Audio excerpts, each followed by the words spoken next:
Rise. Good evening. I'd like to call to order the Village of Gurnee Planning and Zoning Board for this Wednesday, August 20th, 2025. Could we have a roll call, please? Campbell. Present. Morgan.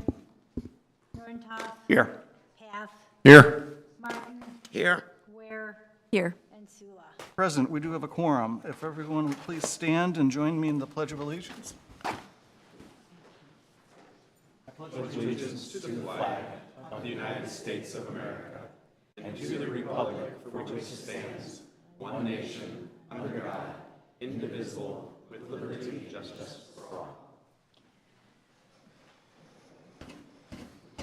Next item on the agenda is the opportunity for public comment.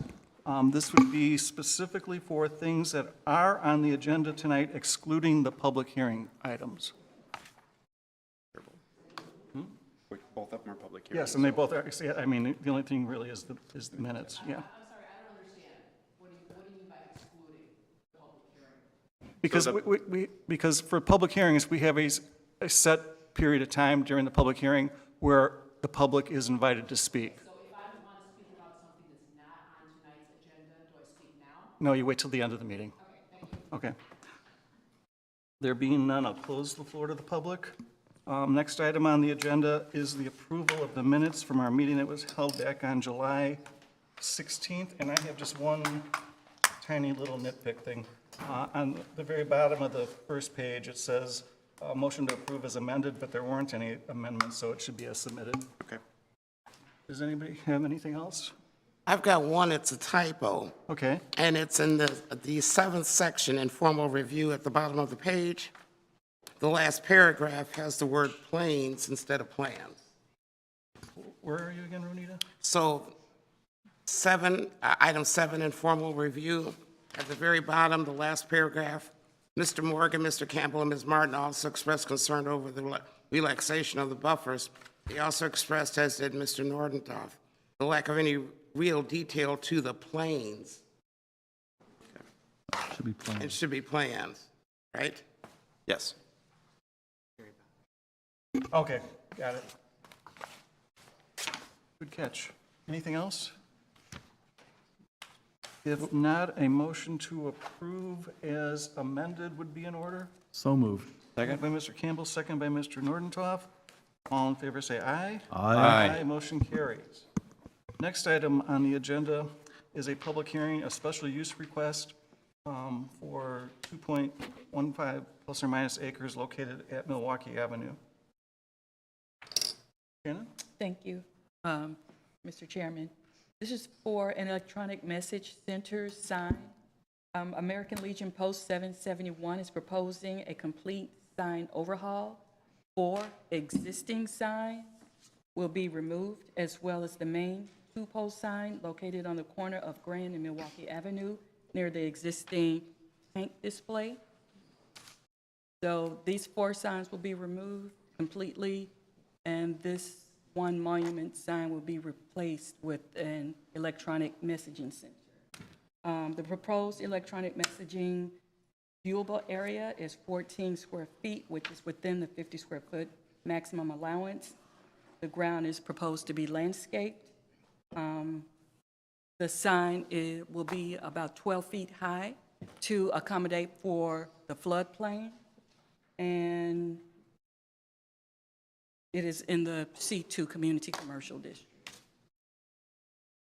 Thank you. Is there anyone here from? Okay, as this is a public hearing, I would request anyone from the petitioner or members of the general public who intend to give testimony or ask questions to please stand and be sworn in.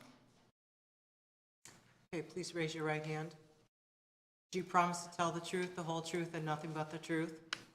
Yes. You can put your hand down and be seated. And please use the microphones there and state your name. My name is Matt Laska. I work for North Shore Sign. We're the ones going to be building and installing the new sign. Okay. I mean, from my perspective, I mean, it looks like a pretty good cleanup here. We're removing 4 signs, and the new electronic sign seems to meet all the conditions that we've previously established for other uses in town. Anybody? Any? I would like to add one thing. The original proposal was for a sign that was about 8 to 9 feet in height. We reviewed it because the sign is in the floodplain. We required them to have an open base rather than a monument base. And we also required that they elevate the electronic portion of the sign. So the bottom of the white American Legion needed to be above the flood protection elevation for that area. So that's 2 feet above the floodplain. So because of those alterations, it doesn't meet the monument sign requirement, and it still meets the overall height requirement for the district, but I just wanted to add that the original proposal was for a smaller monument sign, and it was staff and floodplain requirements that triggered the single pole and the height. Thanks. Anything to me? At this time, I'll open the floor to the public. Does anyone from the public have a question or comment about this particular project? If not, I'll close the floor to the public. Any other discussion?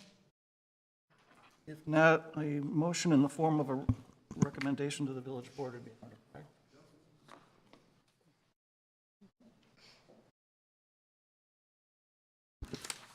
Question or motion? I can go ahead and do the motion. Okay. I make a motion to approve the petition and recommend the village board approve the special use permit for an electronic messaging center sign on the property located at 749 Milwaukee Avenue, subject to the following conditions. No portion of the image may flash, scroll, twirl, change color, or in any manner imitate movement.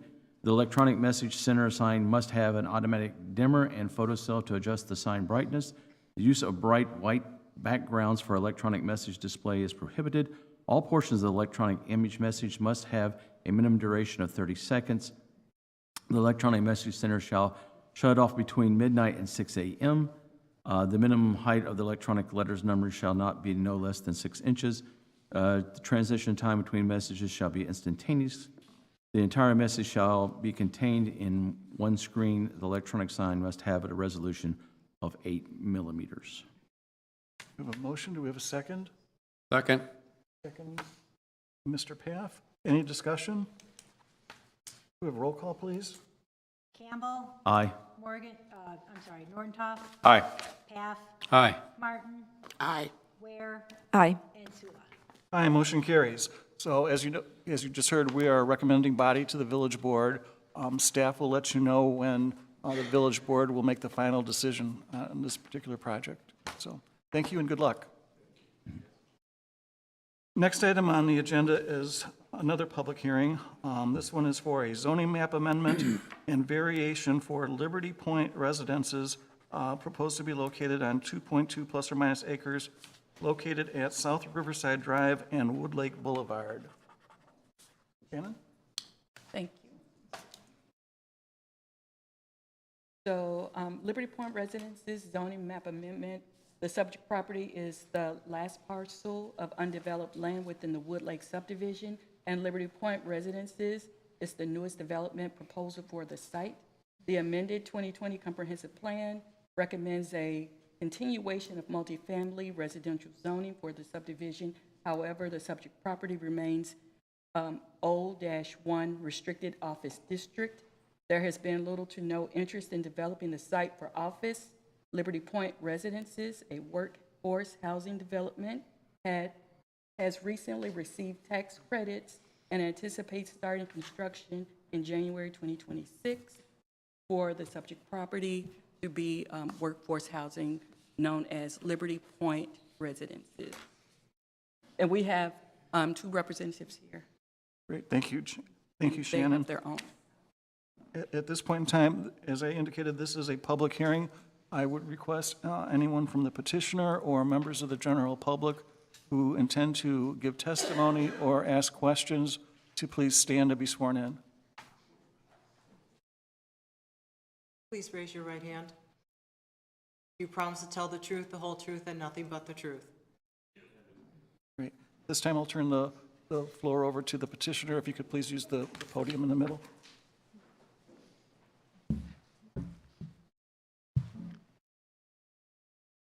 Yeah, right. Good evening, everybody.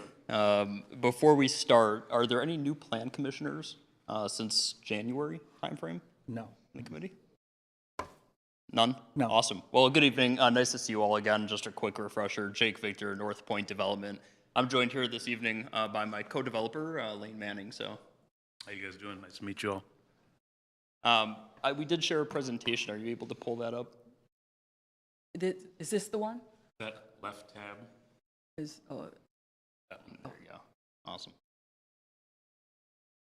Do you mind zooming out on that a little bit? Perfect. I'll just point to you when I want to go to the next slide, I guess. okay. Cool. All right, next slide, please. Oh, sorry. Yeah, good evening. Jake Victor, North Point Development. We all met in January of this year when we were exploring submitting a tax credit application for Zero Wood Lake Boulevard. We received some positive, what I took as positive feedback on the development, some constructive feedback and criticism on the overall site plan, which I think today you'll see we've thought long and hard about in terms of the livability for residents in the community, both our future residents and neighboring existing residents. Awesome. So Liberty Point Residences is envisioned as a 40-unit, 1, 2, and 3 bedroom workforce housing project that will serve individuals earning 30 to 80% of Lake County median income. The first slide that I put up here was a snippet from the comprehensive plan. The comprehensive plan talks in detail about this area specifically and the future build-out plans for the space. Our site was identified in the comprehensive plan as future multifamily use. We strongly continue to believe that our proposal is in line with the envisioned future uses for the site plan. So I want to talk a little bit about kind of, the changes since we were in front of you last. First off, livability. That was kind of the central theme when we were in front of Plan Commission, is I talked a little bit about that. You all pushed back a little bit, like, Jake, what does that mean? What does that mean in terms of green space and amenity space for the residents? So, before submitting our tax credit application, what we did was, one, we just had this concept in that corner of the building of green space. We outlined exactly what we want that to look like. You'll see that in a few minutes, but it's a really nice, thoughtfully designed amenity area for our residents. Two, it'll connect to the indoor community area. You'll see some photos from other projects that we've built. I showed you these back in January, but in your mind, please remember, that community area is attached to the outdoor area. We're putting in a garage door there so we can open that in the summers and residents can enjoy the use of both spaces. Those 4 units along the parking lot, we've converted those from just, apartments to townhome style apartments, where there'll be a ground floor entry door for those 4 units so that folks have their own private patio if they live in that unit. They have, a door with blinds that are built into them, so they have access from both the hallway corridor and the exterior of the building. In terms of building height, Lane, you want to talk a little bit about that? Yeah, one of the things that we got from our notes was being able to see there, losing a sunset, things of that nature. We worked with our architect, and we were able to get the center point of the building down to 38 feet, which is typically what most communities that we work with kind of judge the height of their building. We were also able to reduce the peak by 7 feet and the midpoint to 3.5 feet. So just like most of our projects, when we come and have that initial meeting with communities and get some feedback from neighbors and staff, we did try to work that in, and hopefully that appeases everyone and can make the project continue to move forward. Yeah, so something that we did after meeting with you all in January was in February we did a neighborhood meeting where we solicited some feedback from neighbors, and one of the items that came back to us was, one, the building height. So we did everything possible to reduce that building height. I think at this point, the depth of the roof will be less than not only Gurnee Glen, but also Wood Lake Apartments. So I thought that was one important consideration. And you'll see when we go through the renderings, the second thing was we had a handful of neighbors that were concerned about the trash being in proximity to their units. So we are including a actual trash enclosure building structure that'll have its own roof to kind of enclose that trash collection area that'll be available to our residents specifically. And those are the major changes. We reduced parking based off of our conversation in January to what's required by code so that we could have, more green space on the site. We also have that walking path that we've added in, some bike parking. So, we've spent a lot of time thinking about how can we maximize the livability and quality of life for our future residents. So these are just some renderings that I'll walk you through. We've thought again long and hard about kind of what do we think fits on that site aesthetically compared to kind of where we started. Looking at Gurnee Glen, looking at Wood Lake Apartments, and I think at this point we've landed somewhere that I'm really excited about. I think this is a pretty beautiful building, personally, with balconies on every unit, nice large floor plans. I was talking to my contractor today about just kind of the quality of product that we build in McHenry. We're wrapping up that project in a couple weeks here. And when I was sharing that it was affordable, our contractors, the subcontractors on the site didn't know that we were building affordable housing there or workforce housing there. And when I shared that with them, they were just dumbfounded by how beautiful our units are and, at what price point they fall at. Because of the funding that we were able to secure for this project here. So this will follow right in suit with the product that we build throughout Illinois. These are just additional looks at kind of the building and space. That's a zoomed out area of the amenity space that we've designed. Go to the next slide. So this is a really in-depth look at kind of this amenity space that we've created for the residents. We can't do something like a pool, which Gurnee Glen has. It's, workforce housing at the end of the day. We do have a different set of parameters when it comes to our budget and the such. But I did challenge our architectural team to think about the comments that you provided around parks, having a playground and nice green space and outdoor amenity space. And really, this is an extension of that indoor space that you'll see a photo of in a few minutes here, and it includes fireplaces and, just a really nice community gathering space outside the building with a playground that's central to it, some artificial turf there for bag games and gathering outside. We're really excited. I think this will actually be one of the nicest outdoor amenity spaces that I've seen in a multifamily building, so I'm pretty excited about that. Again, being thoughtful around the walking path that we'll create. We'll put dog trash bags out there and make it really beneficial for the residents to use that as a walking path and enjoy the green space out there. And then also, that bottom left corner of the building is where we typically put our electric meters. But something that I've really challenged our team to do is start finding ways to conceal those so that people driving past aren't seeing them. So we've put some structures there and some more landscaping and have been thoughtful about that as well. And that's the trash enclosure that we've added in based off of the neighborhood meeting. So we have 1, 2, and 3 bedroom units.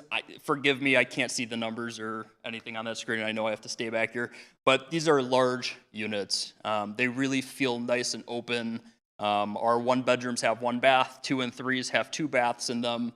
I believe it's about 750 square feet for a 1 bedroom, 1,000 for a 2 bedroom, and about 1,200 for a 3 bedroom. Quartz countertops. I've been doing 3mm countertops lately. LVP in the common areas of the units, and then carpet in the bedrooms.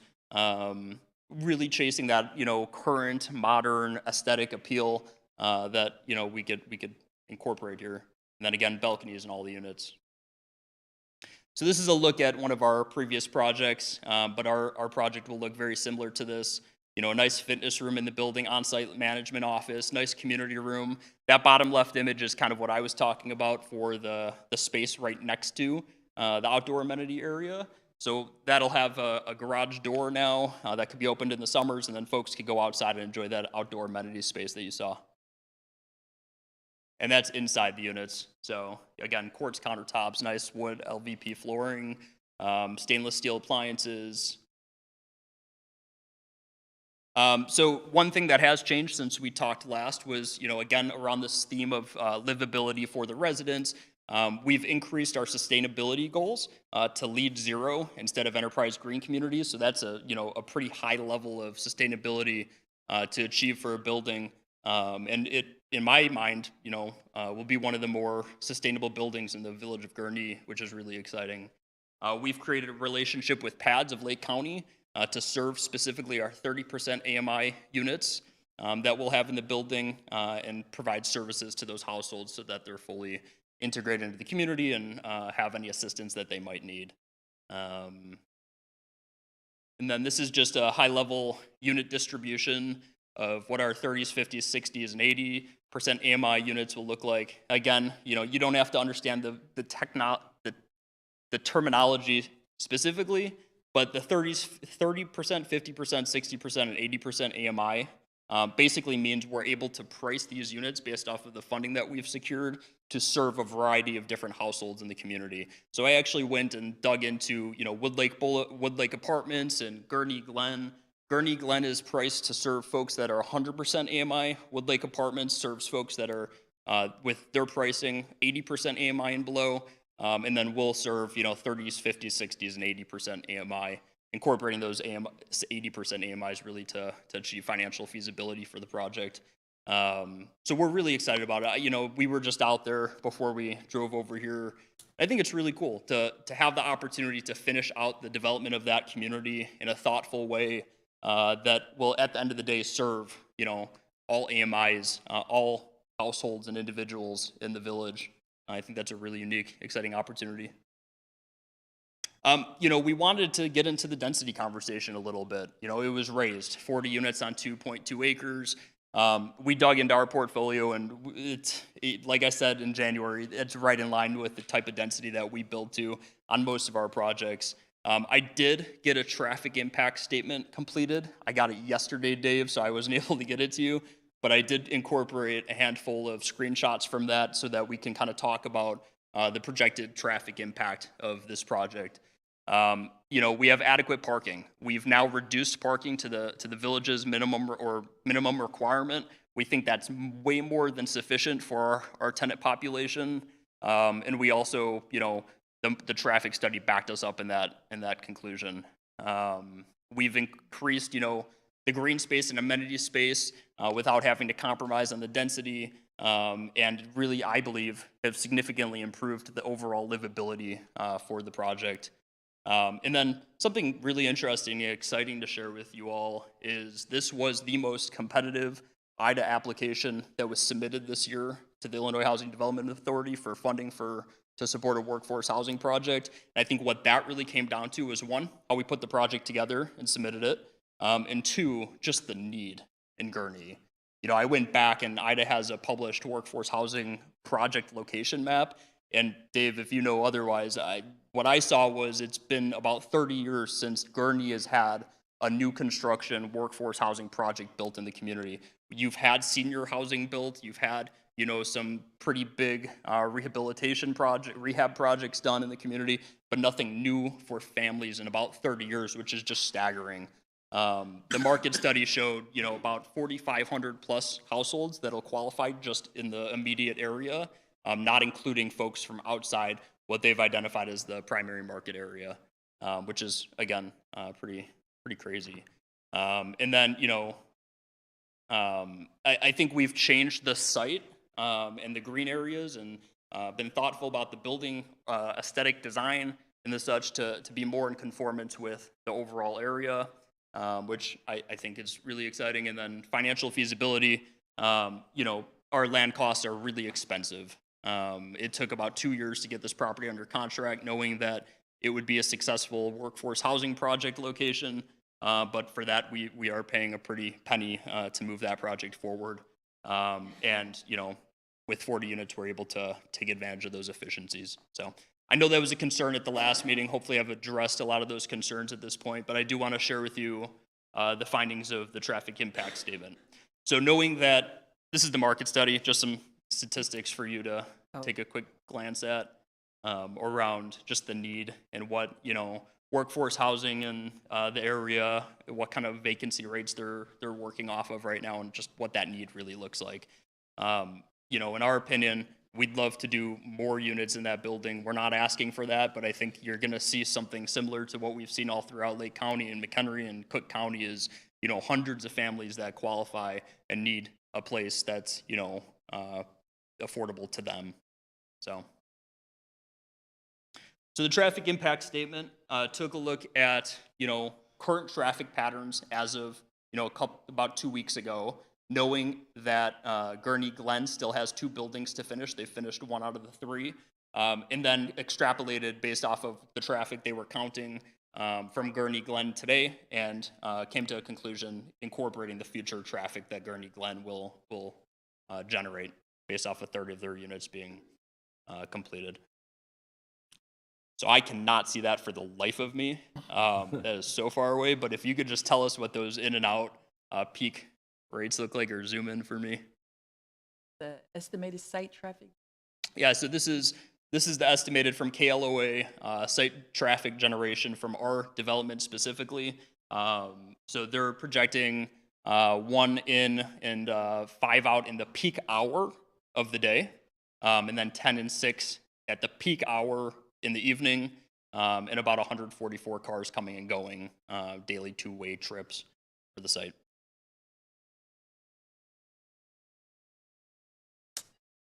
You could go to the next slide. I'd stay zoomed in because I'm sorry. all of it's got pretty small text. So zoom in all the way here, please. So these are the findings of the traffic impact statement. Basically, it's saying that, the proposed development can be accommodated with the current infrastructure that exists, and that, it'll have a very minimal impact on the operations of the existing roads there. If you go to the right here, I do want to be transparent with the Plan Commission. Obviously, if you've been in that area and you're familiar with that site, that turning left at that, going from Woodlake to Milwaukee Ave, it's not easy. It's already considered an F and is going to be considered an F after this. I mean, during rush hour, that traffic is tricky. That's just a fact of how it is today. I think the traffic impact statement really is concluding that, this isn't going to make that significantly or even materially worse. It's just a condition that, that turning radius is already dealing with. The rest of all the turns were ranked an A in the report. So, yeah, just being transparent with you all. Want to zoom out there?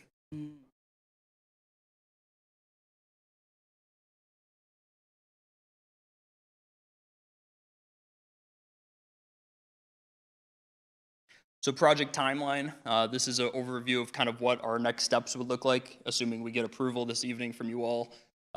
We are in the middle of working on our design documents. We are hoping to start construction in January or February of 2026, assuming we get approval from you all and City Council or Village Board, and then looking at a completion in March of 2026. So about 12 months of construction for the property there. And with that, I'll open it up to any questions. Hopefully I did a good job addressing, most of them, but if you want to save that for any questions. Yeah, that's, yep, perfect. You good. That's fine. I'll start out with. Thank you for doing that, by the way. Yeah, thank you. Appreciate it. That's a great slide to stay on. Yeah, that's perfect. I'll start out with just an overall comment. Yes. In my mind, when we first came up with the concept of having informal review process, what opportunity to give some insight up front and give potential petitioners an opportunity to hear what's in the back of our minds. This seems to be tracking as a great example of why that's such an important feature of our overall processes. I'll start out by saying I think it's pretty clear that the existing zoning for that property isn't going to work. So converting it over to some sort of a residential use, in my mind, seems totally appropriate. I like the design. I like what you've done with the density. I mean, it's obvious that you listened very carefully to us during the informal process. With that, I'll let other people speak. Thank you. Dave?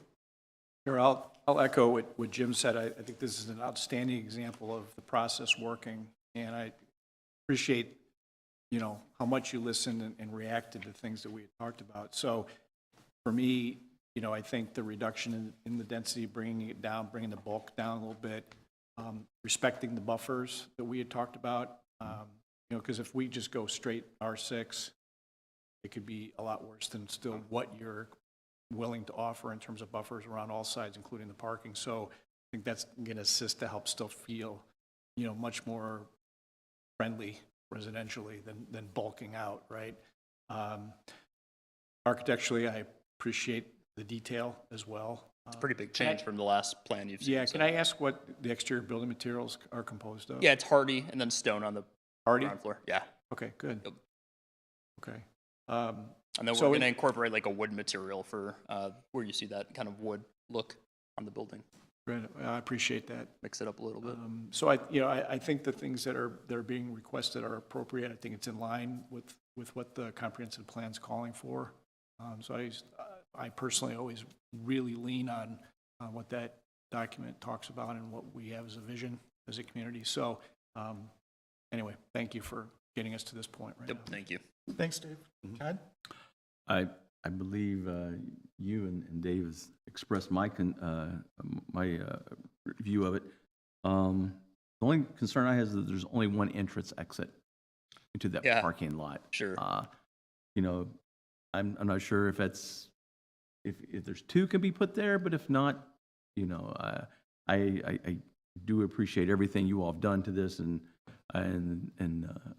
the whole presentation was outstanding, and I really do appreciate everything. So Yeah, I appreciate that, and that was our first, in our first concept plan.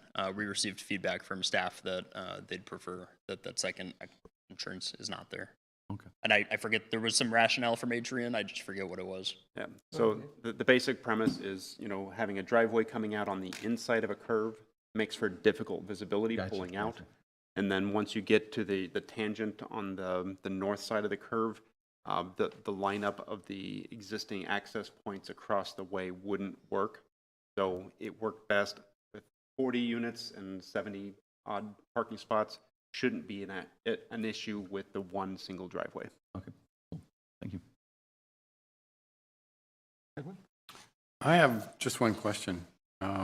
The presentation was great. I'm glad you took all our comments to heart and made some changes here. But one thing that stood out to me is the stormwater management. That was one of the changes. Yeah, very expensive change. What did We're you- what did you underground. have We're going to before? underground it now. What did you have before? Was there a driveway? We had a dry basin at the corner. Oh, okay. Okay, Yeah. great. If Yeah. you'd like me to keep the dry basin there, I can. No. No, I That just was the couldn't, most I couldn't expensive remember. change we made for sure. Yeah, I couldn't remember what was done before. I'm guessing staff likes the current. Yeah. It works. Yeah, great. Thank you. Juliana? Yes, thanks for the good revisions. Thanks for listening to us. It looks great. Just a little comment. I know it's a rendering, but the playground area looks a little small to me, but I know it's a We'll take a rendering look at for that. The other question I have is, how much would the units cost? I know you have a 1-bedroom, 2-bedroom, and 3 bedrooms, approximate? Yeah, just go to the last slide here. I saved that slide for your question, so.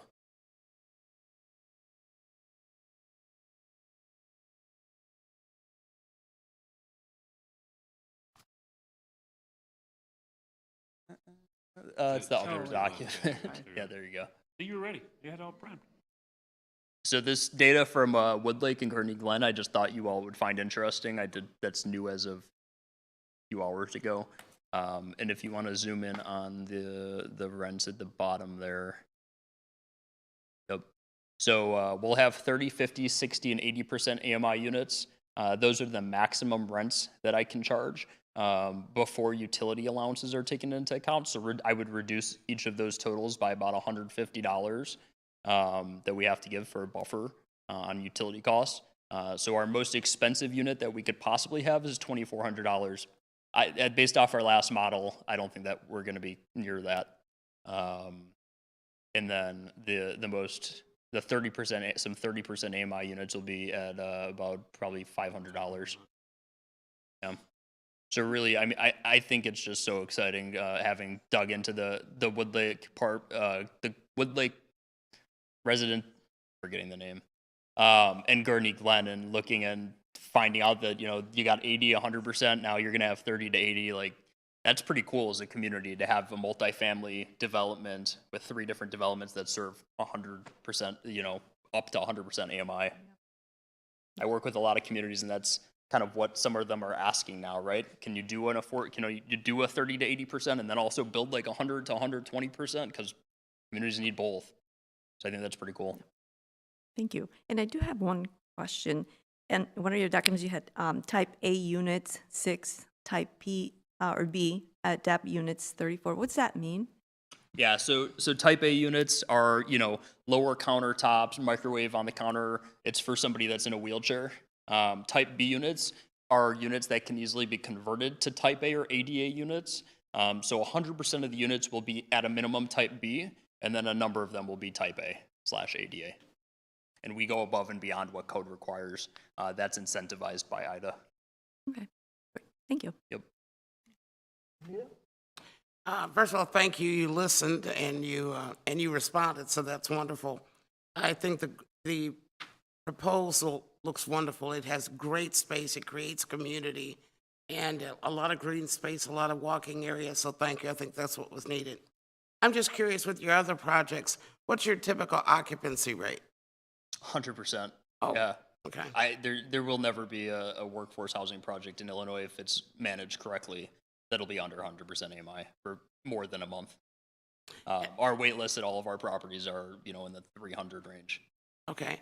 And the only other thing that concerned me is really the traffic inflow and outflow, but you've addressed that, so then I don't have anything.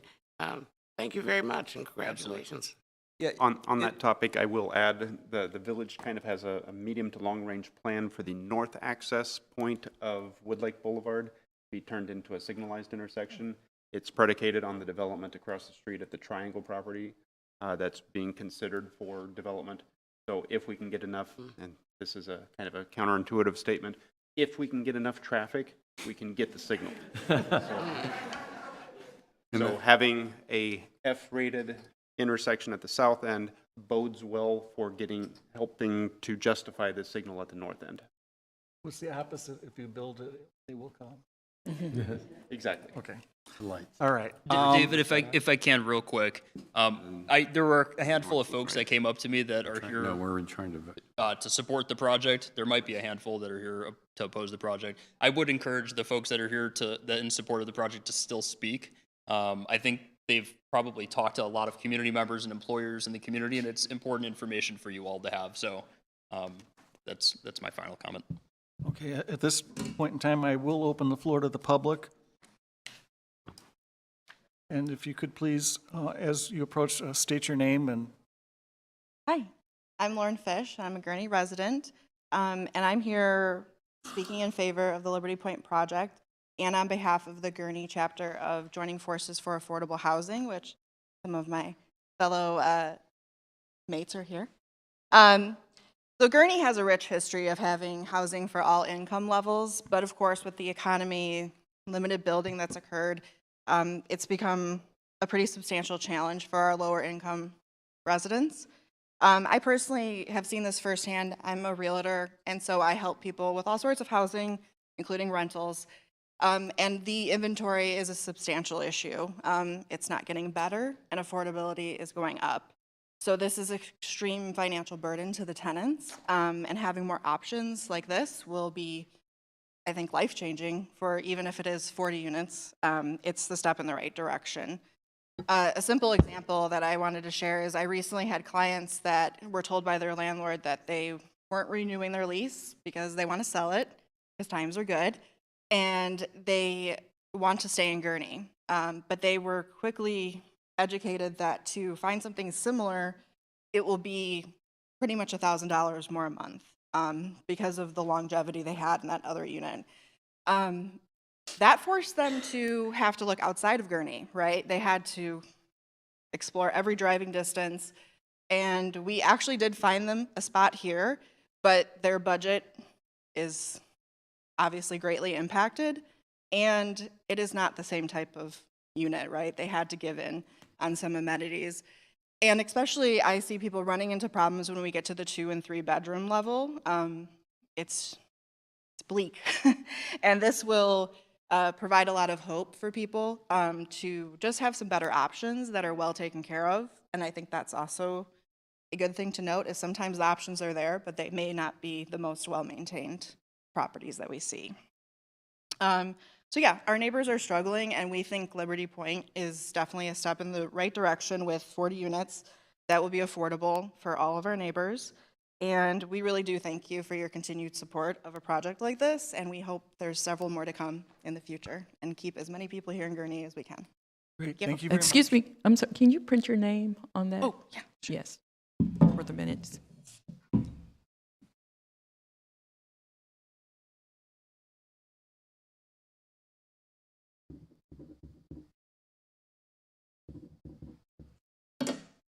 Thank you.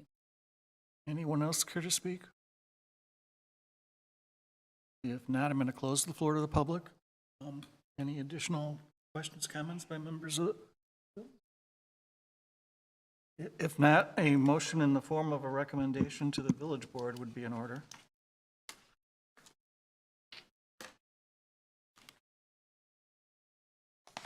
Dave? Sure. I move that we forward a favorable recommendation for the petition and recommend to the village board that we approve the zoning map amendment to rezone approximately 2.2 acres from the existing O1 restricted office district plan unit development designation to a straight R6 multifamily residential district zoning designation as submitted this evening. Great, we have a motion. Do we have a second? Second? Second by Mr. Paff. Any discussion? Roll call, please. Aye. Nordentoff, Aye. Aye. Aye. Ware, Aye. and Sula. Aye, motion carries. As you know, we are a recommending body to the village board. Staff will keep you informed in terms of the next step and timing. Once again, thanks for listening, and, We have a second motion that's needed. oh, second motion? I'm sorry. Supposed to be separated, right? Yes. Oh, I'm sorry, I didn't catch that. No. Okay, Right, go if you- go ahead. Okay. I move that we forward a favorable recommendation to the village board to approve the variation to increase the maximum allowable density within the proposed R6 district to 15.81 dwelling units per acre to accommodate Liberty Point residences, a multifamily residential development. We have a motion. Do we have a second? Second. Second by Mr. Campbell. Any discussion? Roll call, please. Campbell, Aye. Nordentoff, Aye. Paff, Aye. Martin, Aye. Ware, Aye. and Sula. Aye, motion carries. And this time I can really say we are a recommending body to the village board. Staff will keep you posted. Thanks again for listening, and good luck with the project. All right, next item on the agenda, we have a meeting on the calendar for September 3rd. Are we going to have anything? No public hearings are scheduled at this point. It most likely will be canceled. Most likely be canceled, okay. Next item on the agenda is an opportunity for public comment for anything that was not on the agenda this evening. So if anyone has a comment, if you could please go to the microphones, state your name. And please write your name on that. I did, yes, list. thank you. Thank you. Good evening, my name is Barbara Minetti. I live at 251 Concord Square, and I'm here to speak regarding a matter of significant importance, file number 250028, which involves the proposed rezoning of the northeast corner of O'Plain and Belvedere Roads. This request came from Belvedere Real Estate LLC, a limited liability company established on July 2nd of this year with its principal address of 4476 Belvedere Road in Gurnee. First, I want to express concern about the lack of transparency at the July 16th zoning board meeting. The agenda simply mentioned a convenience store. which did not reveal the true nature of the proposed development. In reality, an informal review application was submitted on July 8th and outlined a much larger commercial project. This information was not shared with the community ahead of time, which erodes the trust and limits the ability to engage meaningful and provide our ability to engage meaningful and provide informed feedback. Next, I'd like to address the appropriateness of the rezoning of 12 parcels from light residential to commercial. This change would directly encroach on the established residential neighborhoods to the north and east. A commercial development of this size, proposed to occur in 3 phases, totaling up to 10,000 square feet of real estate space, is not compatible with the character of the community. The proposed development would also have indirect but significant impact on the homes to the west of Oak Plain Road, including the Providence Village subdivision. Increased traffic, light, noise, along with changes to the area's appearance and function, will affect the quality of life, property values, and safety for families in the nearby residential areas as well. Moreover, what was labeled simply as a convenience store actually includes 8 gas pumps, which is a significant commercial use with much broader implications.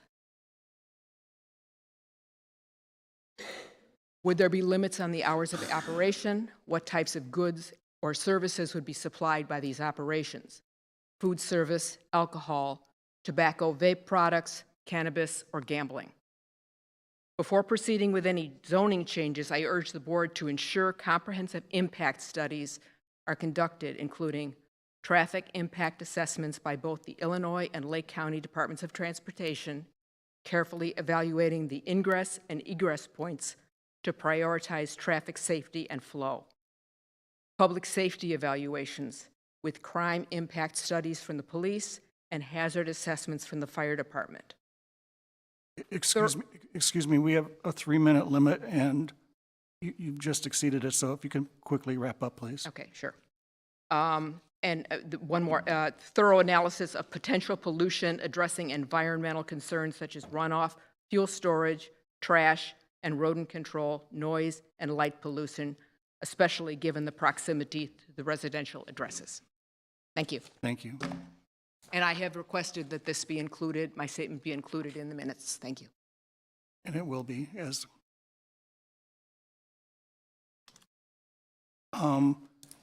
just to clarify, that last meeting was an informal review, and if you've looked at the video of the meeting, I think you'll find that every one of the commissioners here was a little concerned, more than a little concerned, about the lack of detail in the well, it's if you go to YouTube Village of Gurnee and look for planning and zoning board meetings, you'll find it. But we all share the same concerns. Okay. Okay.